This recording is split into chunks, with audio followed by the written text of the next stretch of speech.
The brightness in here is just horrendous. Oh God, convention lighting. Oh well, that's fine. Yeah, it's better when it's natural light, but we got all this fake light now. Yeah, it's all gloomy outside. Yeah, it's just great. I love it. Love it. Are we allowed to start? Yes. Of course. Yeah. Okay. Yeah. So you've had a very broad career, displaying a large range of talents, not limited to film, but also theater and voiceovers, and you're working on a production of Love Stories Are Violent. Oh, Love Stories Are Too Violent for Me? Okay. Too Violent for Me, and I was wondering if you could talk about that project and also playing a fictionalized version of yourself, Slate on Archer. Is that a way for you to kind of wind down and relax from your consistent work? Interesting questions. Let's see. I guess starting with the Archer thing, it's certainly, without a doubt. I mean, I think everybody says it. It's that doing these voiceover gigs it's the most wonderful job in the world, because you just go into a studio and you don't have to there's no makeup person, there's no hair person, and you're just in there and do your lines, and you can get in and get out, which is wonderful. But also getting to do a show like Archer, I'm such a huge fan of Adam's work and of the Archer character in general, that it's definitely thrilling to get to be a part of it. I love it. And as far as the other project, yeah, that was a book that I'm just continually developing in the hopes that someday it will become something to film or who knows, even animate at some point in the future. We'll see what direction it ends up going. Thank you. We're gonna see the whole season this season, or? I believe that I'm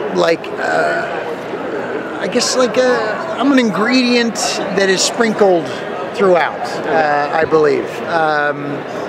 Adam was talking to me just before coming up here about future episodes and things that are going to be happening, and directions that Slater's going to be going in, and problems that Slater's going to be causing for Archer, and I'm just excited. I mean,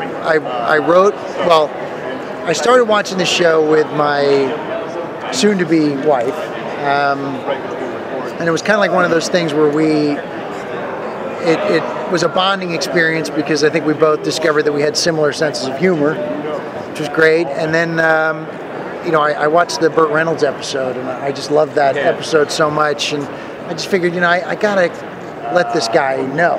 I'm not gonna just not say something, and this is a great show. I want to let this guy know, and sometimes I'll do that. I wrote Vince Gilligan when I watched Breaking Bad, and I just went, Jesus, it's the greatest show ever. So I did a similar thing with Adam, and I just said, if there's ever anything I can do, I'd love to. And he wrote me back and had some other suggestions. He wanted to use the name Slater, but he had some other suggestions. And I just kind of like the idea of it possibly being me, in this new line of work. I enjoyed that. You said your wife and you guys have similar senses of humor. Yeah. So what would you say is like the last great date night you went out? Like, what did you guys do and why? Oh, wow. She's been out of town for the last few days, but we'll get into, like, right now we're watching our date nights.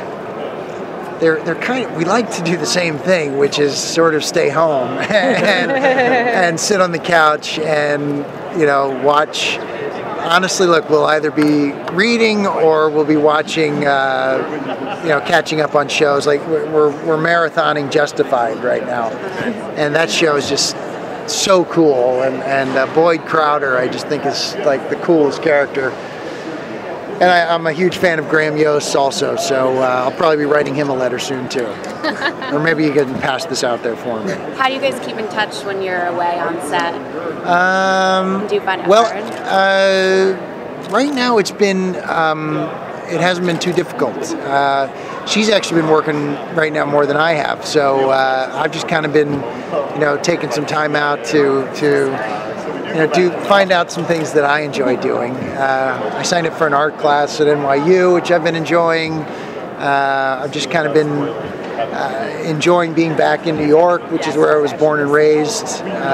So being back here has really felt like being at home. It's really been great. Any cartoons get into your the shows that you guys watch?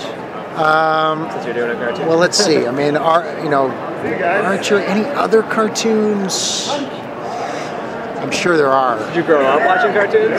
Oh yeah. I mean, look, every Saturday morning, certainly. I grew up with Bugs Bunny. I mean, that was sort of my role model in a lot of ways. So, are we switching? We're switching. Holy moly! All right, look at that, the old switcheroo. Pleasure. Thank you so much. Okay. All right.